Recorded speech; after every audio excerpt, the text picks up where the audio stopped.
छत्रपति संभाजी महाराज की शहादत ने पूरे मराठा साम्राज्य को झकझोर कर रख दिया था। लेकिन सवाल ये है कि आखिर किसने उनके बलिदान का बदला लिया। अगर आप सोच रहे होंगे कि संभाजी महाराज की मौत के बाद मराठा ताकत खत्म हो गई, तो जनाब इतिहास में तो कुछ और ही लिखा है। मराठों ने इस अपमान का ऐसा जवाब दिया कि दिल्ली की गद्दी तक हिल गई। तो चलिए अपने आज के वीडियो में हम जानते हैं कि संभाजी महाराज की मौत का बदला आखिर किसने लिया और कैसे मुगलों की नींव तक हिला दी गई। हेलो एवरीवन, मैं आकृति अग्रवाल आज आपके सामने एक नया वीडियो लेकर उपस्थित। अपने आज के वीडियो में हम जानेंगे छत्रपति संभाजी महाराज की मौत का बदला आखिर किसने लिया इस बारे में। तो चलिए बिना देर के वीडियो को शुरू करते हैं और जानते इस बारे में डिटेल में। आपको बता दें कि छत्रपति संभाजी महाराज के बलिदान के बाद औरंगजेब को लगा कि अब मराठा साम्राज्य का अंत करीब है। जिस तरह उसने भारत पर अपना कब्जा जमाया था, उसी जोश में उसे लगा कि मराठों को मिटाना अब उसके लिए बाएं हाथ का खेल होगा। लेकिन जनाब इतिहास में इससे बड़ा धोखा किसी और को नहीं मिला होगा। अपने प्लान को अंजाम देने के लिए औरंगजेब ने संभाजी महाराज की पत्नी और उनके पुत्र को भी कैद कर लिया। लेकिन उसका असली निशाना स्वराज्य के तीसरे छत्रपति राजाराम महाराज थे। उसने अपनी पूरी ताकत झोंक दी कि किसी भी तरह राजाराम महाराज को खत्म कर दिया जाए। लेकिन फ्रेंड्स, मराठों की कहानियां हार से नहीं बल्कि संघर्ष और जीत से लिखी जाती हैं। आपको बता दें कि यहीं से कहानी में आता है असली ट्विस्ट। अब इस युद्ध में कदम रखते हैं मराठा साम्राज्य के दो शेर सत्ताजी घोरपड़े और धनाजी जाधव। संभाजी महाराज के बलिदान ने उनके खून में ऐसा उबाल ला दिया कि उन्होंने मुगलों की जड़ से खत्म करने की ठान ली। उन्हें अब स्पष्ट समझ आ चुका था कि मुगल सरदारों को मारकर कुछ भी नहीं होगा।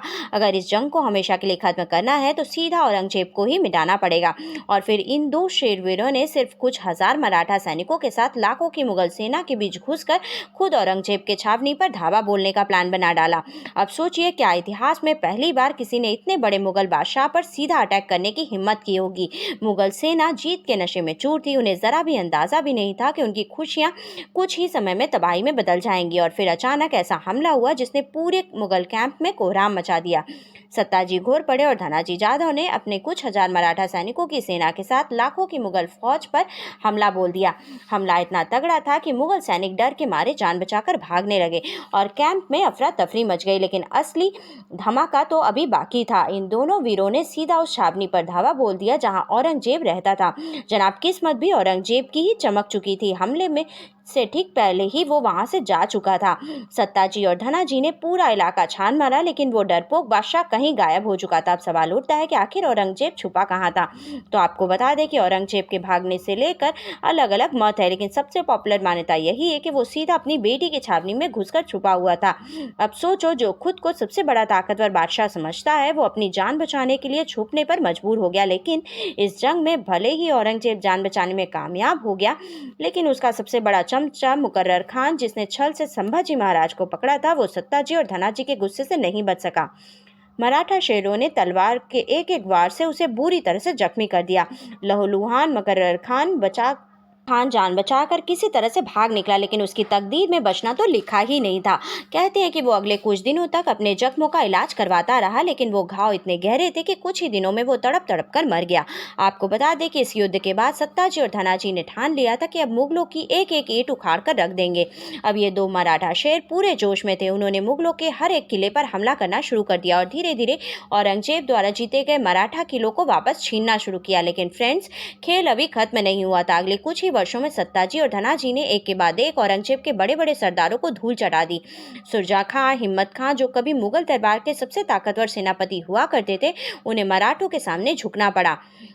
फिर आई सबसे बड़ी जंग की घड़ी। सत्ताजी और धनाजी ने एक और घातक प्लान बनाया। इस बार उनका निशाना था औरंगजेब का सबसे बड़ा सेनापति कासिम खान। भयंकर युद्ध के बाद उन्होंने उसे भी मौत के घाट उतार दिया। अब सवाल उठता है कि क्या औरंगजेब इस हार के बाद संभल पाया या मराठों ने उसे पूरी तरह से खत्म कर दिया। तो आपको बता दें कि छत्रपति संभाजी महाराज के बलिदान के बाद मराठा साम्राज्य को जो झटका लगा था, उसे वापस खड़ा करने का काम सत्ताजी और धनाजी ने ही किया। इन दो शेरों ने मराठा साम्राज्य को नया जीवन दान दिया और मुगलों की हर एक चाल नाकाम कर दी। लेकिन फ्रेंड्स, ये सिर्फ दो वीरों की कहानी नहीं है। भारत की मिट्टी में ऐसे अनगिनत वीर और योद्धाओं की कहानी दफन है जो आज तक दुनिया के सामने आई ही नहीं है। और हाँ, इतिहास में राजनीति उतनी सीधी होती नहीं जितनी किताबों में लिखी जाती है। यहाँ कई अपने लोग पराये हो जाते हैं और कई पराये लोग अपने निकलते हैं। यही खेल सत्ताजी घोरपड़े और धनाजी जाधव के साथ भी हुआ। उनकी वीरता जितनी महान थी, उनका अंत उतना ही दर्दनाक हुआ। आपको बता दें कि इतिहास गवाह है कि शेरों को हराया नहीं जा सकता, बस धोखे से गिराया जा सकता है। सत्ताजी घोरपड़े को भी कायरता और धोखे ने मार दिया और उनके कटे हुए सिर को औरंगजेब के सामने पेश किया गया। लेकिन आपको बता दें कि क्या इससे मराठा साम्राज्य खत्म हो गया? बिल्कुल नहीं।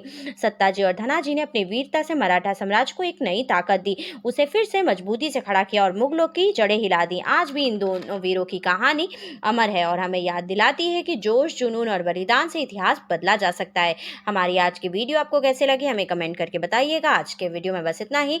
For more such interesting video, like and subscribe my channel. Thank you. Bye bye.